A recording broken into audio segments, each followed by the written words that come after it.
Canada میں موجود ایک شخص ہے جو جلا وطن کیا گیا ایران کا.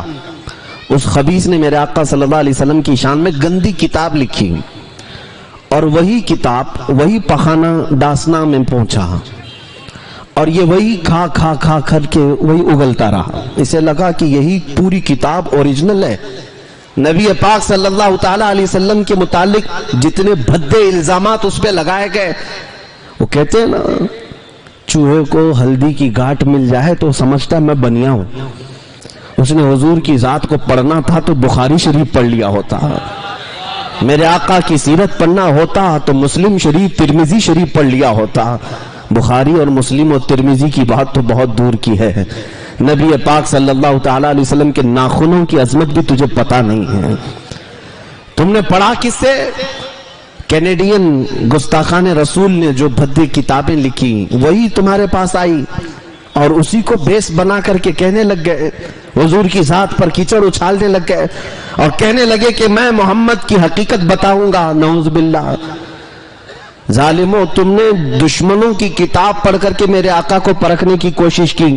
آؤ میں تمہیں انہی کی کیٹیگری سے بتاتا ہوں، انہی کی کیٹیگری سے. انگریزوں کا ہی ایک اور مفکر ہے، بہت بڑا مورخ بھی ہے، تاریخ لکھنے والا. اس نے پوری دنیا کے بہت زیادہ مؤثر شخصیات، ان لوگوں کی تاریخ جمع کی ہے اپنی کتاب میں. 100 لوگوں کی جن کا انفلوئنس عوام پر سب سے زیادہ ہے پوری دنیا میں. ایسے 100 لوگوں کی تاریخ جمع کی اور فرسٹ نمبر پر میرے آقا کا نام اس نے لکھا. کیوں؟ ہمارے گھر کی نہیں کتاب میں بتا رہا ہوں، ان کے گھر کی کتاب. 100 موسٹ یعنی انفلوئنس رکھنے والے لوگوں میں سے میرے آقا کا نام سب سے پہلے. اسی سے پوچھو کہ کیوں تم نے میرے آقا کا نام سب سے پہلے رکھا ہے. وہ کہتا ہے کہ محمد صلی اللہ تعالی علیہ وسلم سے میں اتنا انسپائر ہو گیا. ایک حدیث میں نے پڑھا، حدیثیں پڑھو اے نوجوانوں اور دوسروں تک پہنچاؤ. میرے آقا صلی اللہ علیہ وسلم کے اخلاق کے تم سفیر ہو، تم ترجمان ہو، لوگوں تک میرے آقا کی عظمت بتاؤ. وہ کہتا ہے انگریز میں نے ایک حدیث پڑھی. پوچھا گیا کیا حدیث پڑھی آپ نے؟ کہتا ہے ان کی فکر کیسی تھی. ایک بار وہ بچوں کے درمیان بیٹھے ہوئے تھے، بچے کھیل رہے تھے، چھوٹے چھوٹے بچے کھیل رہے تھے. میرے آقا صلی اللہ تعالی علیہ وسلم بچوں سے بہت پیار کرتے تھے، بچوں کے لیے تحفے لاتے. تجارت سے آنے کے بعد بچے لٹک جاتے تھے حضور پاک صلی اللہ علیہ وسلم کے جبے سے پکڑ کر. صحابہ حضور پاک صلی اللہ علیہ وسلم ان بچوں کے ساتھ بیٹھے ہوئے ہیں، کھیلتے ہوئے بچوں میں. اچانک ایک بچے کا باپ آیا اور اس نے اپنے بیٹے کو پکارا، بیٹا ادھر آجا تیری ماں تجھے یاد کر رہی ہے. نبی مکرم صلی اللہ علیہ وسلم کھڑے ہوئے اس آنے والے شخص کو کیا کہا کہ اس مجمع میں اپنے بیٹے کو بیٹا کہہ کر مت بلا. اس نے کہا کیوں؟ میرا بیٹا ہے، میں بیٹا نہ کہوں تو کس کو کہوں؟ میرے آقا نے فرمایا ضرور تیرا بیٹا ہے، گھر میں بیٹا کہہ کر بلا.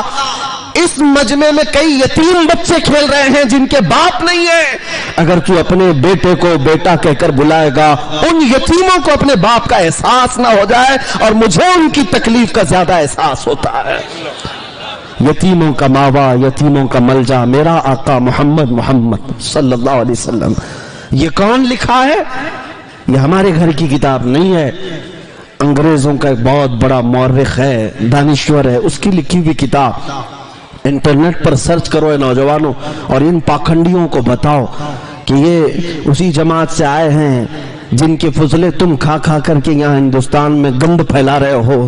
یہ انہی کی جماعت کے انگریز لوگ ہیں جنہوں نے میرے آقا کی ذات پر ریسرچ کیا اور تحقیق کر کے دنیا کو بتایا. ان کے جیسا عظیم کوئی انسان نہیں ہے. میرے آقا صلی اللہ تعالی علیہ وسلم کے متعلق ایک اور بات میں بتا دوں. حضور اکرم صلی اللہ تعالی علیہ وسلم کے اخلاق کریمانہ پر آج مجھے حیرت ہوتی ہے نوجوانوں پر. اے میرے عزیز بچوں، نوجوانوں، تم اخلاق و کردار کو سیکھنے کے لیے آج کئی کورسز کر رہے ہو. پرسنالٹی ڈیولپمنٹ کورسز چلائے جاتے ہیں بڑے بڑے شہروں میں. ہم سے کئی نوجوانوں نے کہا کہ ہم یہ کورس کر رہے ہیں. ہم نے پوچھا یہ کورس میں ہوتا کیا ہے؟ کہا اس میں لوگوں سے ملنا سکھایا جاتا ہے، بیٹھنا سکھایا جاتا ہے، بات کرنے کا انداز سکھایا جاتا ہے.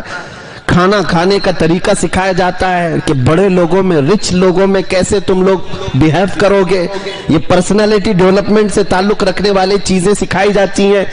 مجھے حیرت ہوئی اپنے بچوں پر، تم ان لوگوں سے اخلاق سیکھنے جا رہے ہو جن کو پیشاب کرنے کا طریقہ معلوم نہیں۔ اخلاق میں سب سے اعلیٰ اگر کوئی اس دنیا میں امام ہے وہ محمد رسول اللہ کی ذات ہے۔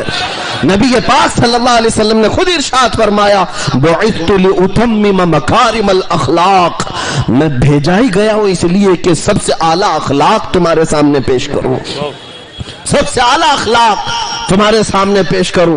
نبی مکرم صلی اللہ تعالی علیہ وسلم کے پاس ایک نوجوان آیا اور کہا کہ مجھے زنا کرنے کی اجازت دی جائے، توجہ، مجھے کسی عورت سے بدکاری کرنے کی اجازت دی جائے۔ میرے آقا نے ڈانٹ پھٹکار کر مار کر بھگایا نہیں، کس لاجک سے اسے سمجھایا، کس لاجک کے ساتھ۔ اور یہ آج بہت ضروری ہے سمجھانا کہ لوگ اب تو یہ بھی کرنے لگ گئے، زانی کا چہرہ دیکھا جاتا ہے اب، ہاں میڈیا والوں میں بھی، قانون والوں میں بھی، کہ زنا کرنے والے کا پہلے چہرہ دیکھو کس مذہب سے تعلق رکھتا ہے، اسی حساب سے پھر نیوز بنائی جائے گی۔ ہاں یہ دجالی میڈیا کو صرف یہی سرخیاں چاہیے کہ دیکھیں پہلے چہرہ کس کا ہے۔ تم یہ نہیں سمجھتے کہ ریپسٹ ہوتا ہے چاہے وہ کسی بھی دھرم سے ہو، اس نے گند پھیلائی ہے، وہ ناسور ہے، معاشرے کے لیے ناسور ہے، وہ چاہے کسی بھی قوم سے ہو۔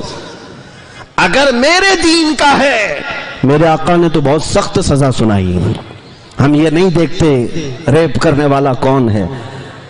اللہ کے حبیب صلی اللہ تعالی علیہ وسلم کے پاس ایک نوجوان آیا، اس نے کہا مجھے زنا کرنے کی اجازت دی جائے۔ میرے آقا نے کیا کہا جانتے ہو؟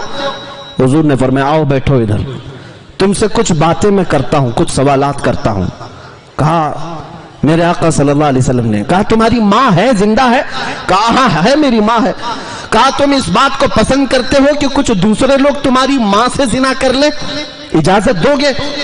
اس نے کہا یا رسول اللہ کیسی بات کر رہے، کیا میرے ہوتے ہوئے میں اپنی ماں سے کسی کو زنا کرنے کی اجازت دوں گا؟ حضور نے فرمایا چھوڑو، تمہاری بہن ہے، بہن سے کسی کو زنا کرنے کی اجازت دو گے؟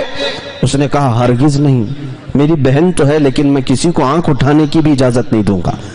میرے آقا نے فرمایا تمہاری خالہ ہے، چاچی ہے، پھوپھی ہے، فلاں ہے؟ اس نے کہا سب ہے لیکن کسی سے بھی زنا کرنے کی اجازت نہیں دوں گا۔